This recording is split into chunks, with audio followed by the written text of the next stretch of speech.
बात कहना चाहूँगा कि सलमान की शादी, ये हमारी लाडली बहन लता हयाजी, मतलब मैं सिर्फ हिंदुस्तान में नहीं, विश्व विख्यात शायरा हैं, कवित्री हैं।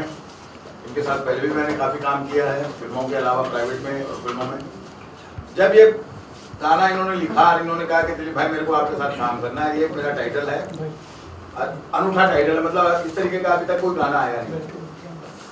तो मैंने कहा देखो लता जी, ऐसा है कि इसके लिए हम किसी को प्रोड्यूसर को तो पकड़ेंगे नहीं, हम दोनों बहन भाइयों को सोचना पड़ेगा। तो कुछ इन्होंने हिम्मत की, कुछ मैंने हिम्मत की। तो सिंगर की बात आई तो बोले सिंगर, मैंने बोला आपसे अच्छा कोई हो नहीं सकता, क्योंकि जिस तरीके का एक गाने का मूड था उसमें जो एक फ्रेश आवाज़ चाहिए थी, वो मुझे लता जी से अच्छी किसी की भी नहीं लगी। मैं किसी सिंगर की बुराई नहीं कर रहा हूँ, सारे सिंगर बहुत अच्छे गाते हैं, मगर पर्टिकुलर मेरे इस सॉन्ग के लिए लता जी से अच्छा कोई नहीं लगा मुझे। तो मैंने इनको गाने के लिए भी रिक्वेस्ट के साथ साथ रिक्वेस्ट भी की कि भाई लिखा आपने तो गाइए भी आप, और बहुत अच्छा गाया है इन्होंने। और मैं समझता हूँ कि हर म्यूजिक डायरेक्टर का जब कोई भी गाना रिलीज होता है तो उसको ये लगता है गाना बहुत ज़्यादा सुपर। मुझसे भी लोग पूछते हैं कि भाई इसके बारे में क्या करें। मैं इस गाने के लिए इतना ही कहूँगा कि हर गाने के बाद उसकी पहचान बनती है म्यूजिक डायरेक्टर की। जैसे ओले ओले के बाद हम लोग दिलीप सेन समीर सेन बने, उसके बाद कई फिल्में मेरी हुई उनके बाद, मगर इस गाने के बाद में ये हो जाएगा कि दिलीप सेन और समीर सेन की जो जोड़ी ने ये काम किया है, मतलब सलमान कुमार, अब इस शब्द को लेके अब उसको गाने की शक्ल देना और उसको लेखनी में मैं समझता हूँ कि लता जी के अलावा किसी के बस का नहीं था कि इस गाने को इतना साफ सुथरा इतने अच्छे ढंग से लिखना। कंपोज किया हम दोनों ने मिलकर ही किया, कहीं हम ये मुझे कुछ सुझाव देते, कहीं राइटिंग मैं इनको सुझाव देता था। अरे बहुत ही अच्छा गाना बन पड़ा जो अभी आप देखेंगे। जी देखिए, मेरा ऐसा मानना है कि बहुत कुछ उस पर चीज़। और मैं आज जब मुंबई शिफ्ट हुई थी तो दिलीप जी से मिलने आई थी, और पहली बार जब मैं मिलने गई तो मेरा जो है पर्स कट गया, जेब कट गई, और मैंने उसके बाद जाना ही छोड़ दिया मतलब गाने लिखने के। मैंने कोशिश की थी कि मैं एज अ लिरिसिस्ट मतलब एस्टेब्लिश हूँ। फिर उसके बाद कुछ ऐसा हुआ कि 20 साल बाद अचानक मेरे से दिलीप जी टकराए, हम लोग सेम ही एरिया में आ गए, वहाँ पे टकराए और एक बातचीत का सिलसिला शुरू हो गया।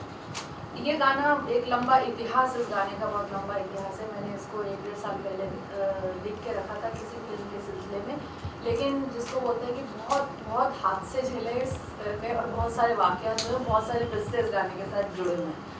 और फिर ऐसा हुआ कि मुझे लगा बहुत हो गया, तो मैंने दिलीप जी को एक बार आके कहा कि दिलीप जी एक गाना है और पता नहीं क्यों मेरा दिल चाहता है कि इस गाने को जो है कहीं ना कहीं मेरे जहन में ये भी था कि इससे अच्छा दिलीप जी से अच्छा इस गाने को कोई नहीं बना सकता, क्योंकि जैसा गाने का मूड था जो राजस्थानी लिए, और मेरे जहन में कहीं ना कहीं था कि राजस्थानी लैंग्वेज को एक रैप के साथ उसको जो है पेश किया जाए। तो मैंने दिलीप जी को दिखाया तो दिलीप जी बोले चलो ठीक है बैठते हैं, और फिर एक सिलसिला शुरू हो गया। और वो बैठते बैठते मतलब कहाँ से शुरू हुआ था ये गाना और कहाँ पे आके खत्म हुआ। और हम मतलब दुआ करते कि सलमान खान की जो है शादी हो जाए, लेकिन और एक क्योंकि मैं एक राइटर हूँ, राइटर के लिए हर समाज का जो भी इशू होता है बहुत ज्वलंत होता है जिसको बोलते हैं। और हाँ, क्योंकि सलमान खान भी बहुत रेपुटेड एक्टर हैं हमारे समाज के लिए और उनके फैंस के लिए बहुत बड़ी समस्या है, एक ज्वलंत मुद्दा है कि वो शादी कब करेंगे, शादी कब करेंगे। तो जैसे हम दूसरी सारी समस्याओं को उठाते रहेंगे स्टेज पे, चाहे वो दहेज है, चाहे वो रेप है, या चाहे कुछ हो, चाहे किसानों की आत्महत्या हो, तो मुझे लगा कहीं ना कहीं ये भी जो है एक बहुत ही बड़ी प्रॉब्लम है। चाहे हम उनके घर वालों की आवाज़ बन के बोले, उनके फैंस की आवाज़ बन के बोले, हिंदुस्तान की आवाम की आवाज़ बन के बोले। और मुझे ये भी लगा क्योंकि मैं मुशायरों के मन से ताल्लुक़ रखती हूँ, तो मुझे था कि सिंगर के साथ साथ हया भी उसमें साथ में रहे। तो मैंने कोशिश की कि बैलेंस्ड उसको ऐसा वीडियो बनाने की कोशिश की जाए जिसको पूरा परिवार साथ में बैठ के देख सके, बच्चे भी एंजॉय करें, फैमिली वाले भी एंजॉय करें। और सलमान खान की शादी तो वही हम दुआ करें, लेकिन उसकी शादी के बाद भी इस वीडियो को जो है लोग देखना पसंद करें। तो एक संतुलित, जैसा कि मैं पता नहीं दिलीप जी मेरी बात से इत्तेफाक रखते हैं या नहीं रखते हैं, लेकिन मेरा ऐसा मानना है कि जहाँ हमारा कल्चर जा रहा है आज के दौर में, चाहे वो फिल्में हैं, चाहे वो ज़बान है, और चाहे वो वीडियो है, चाहे कुछ भी है, उसमें मेरी ये कोशिश की कि हम उन सारी बुराइयों को एक तरफ हटा के, ना कोई अश्लीलता है जिसमें, ना कोई आपको नग्नता देखने को मिलेगी, ना ही आपको बुरे अल्फाज इसमें देखने को मिलेंगे। तो मैंने कोशिश की कि एक साफ सुथरा वीडियो बना के पेश करने की कोशिश करें, जिससे हमारे हिंदुस्तान और हमारा भारत और हमारे हिंदुस्तान की तहजीब को भी जो है वो पोर्ट्रे करता है, और बच्चे घर में फैमिली भी बैठ के देख सके। और मैं एक बात तो खास कहूँगा कि सलमान जी के लिए, सलमान खान जी के लिए, कि मैं समझता हूँ हिंदुस्तान ही नहीं पूरी दुनिया में ऐसा कोई शख्स नहीं होगा जो उनको प्यार नहीं करता, और उनकी मतलब शुभकामनाएं हर इंसान करता है कि दिनों दिन रात चौगनी वो सक्सेस रहे। हम लोगों ने भी जब गाना बनाया तो ये जरूर सोच के बनाया कि हम लोग अपनी तरफ से, जो हमारी तरफ से जो दुआएं हैं उनके लिए, जो प्यार है, वो इस गाने में आपको नजर आएगा कि दिलीप सेन और लता हयाजी ने दोनों ने मिलकर सलमान भाई के लिए बहुत प्यारा सा गाना कंपोज किया। और मैं समझता हूँ कि ये अपने जहन में रखा। पिक्चराइजेशन का मैं आपको खास बात और भी बता दूँ इनके लिए, इस गाने को डायरेक्ट भी इन्होंने ही किया है, और इसके साथ साथ मतलब कठपुतलियों से वो भाव निकलवाना कि सलमान कुमारो है, उसके लिए भी बाकायदा कठपुतली वालों के साथ में बैठी और उनको समझाया कि नहीं भाई ऐसा नहीं, मुझे ऐसे मोमेंट चाहिए, ऐसा नहीं, मुझे ऐसा चाहिए। तो मैं समझता हूँ कि इस गाने की पूरी क्रेडिट अगर किसी को जाती है तो सिर्फ लता है। शुक्रिया। मुझे पूरे 6 दिन लगे, क्योंकि कठपुतली का वो कठपुतली वाले भी बड़े कर रहे थे, जिसपे क्योंकि कठपुतली का एक लिमिटेड महदूद सा एक वो होता है कि जा सकते दायरा। तो किसी तरीके से मैं उनका भैया उनको तीनों को बीच में लाके नचवा, फिर ऐसे नचवा, फिर बिठा करके, तो 6 दिन एडिटिंग में निकाल के वो जाके वो एक्सप्रेशन आ पाए। और दिलीप जी मैंने ऐसा सुना है, मतलब इधर हमने गाना बनाया और उधर न्यूज में कल ही आ गया कि सलमान खान साहब की शादी होने वाली है। तो मैं तो कह रही हूँ तो बड़ी अच्छी बात है, जिसकी शादी ना होती हो उनको बोल दे उसके गाने बना।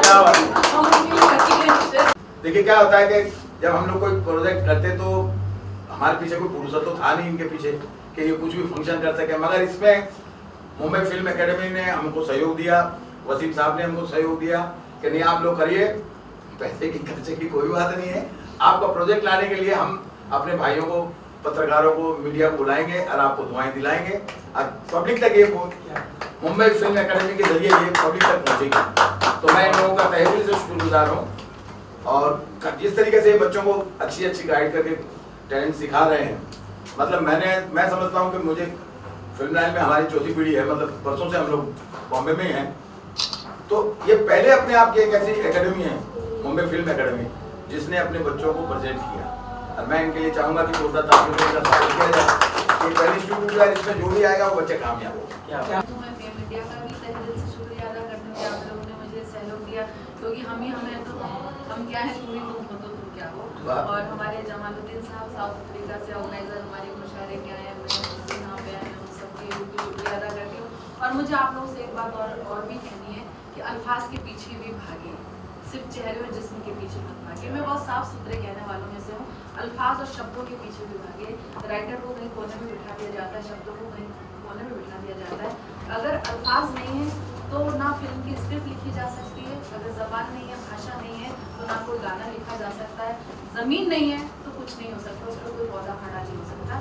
तो इसलिए हमेशा जो है प्रेफरेंस दी जाती है, मीडिया में आर्टिस्ट को प्रेफरेंस दी जाती है। मेरा आप लोगों से बस यही मेरी गुजारिश है कि आप शब्दों को, भाषा को भी उतनी ही तरजीह दें। उसको भी मैंने मुशायरों में भी हमेशा बोला है कि जब तक हम अदब को ग्लैमराइज नहीं करेंगे, अदब को स्टार नहीं बनाएंगे, तब तक हम हमारी हिंदुस्तानी की संस्कृति से जस्टिस नहीं कर सकते। बस मुझे इतना जरूर। मेरे करियर के साथ ही शुरू था, सहारा से ये हैं, और ये खुद बहुत अच्छे म्यूज़िक को सेंस रखते हैं, क्योंकि इन्होंने मेरे साथ काफ़ी बड़ी बड़ी जितनी भी आप फिल्में देख रहे हैं जो थी हम लोगों की, दिलीप सेन, समीर सेन की, सहारा में हमारा अमूमन जितना भी काम हुआ था उसके वन ऑफ द एक ये रिकॉर्डिस्ट थे।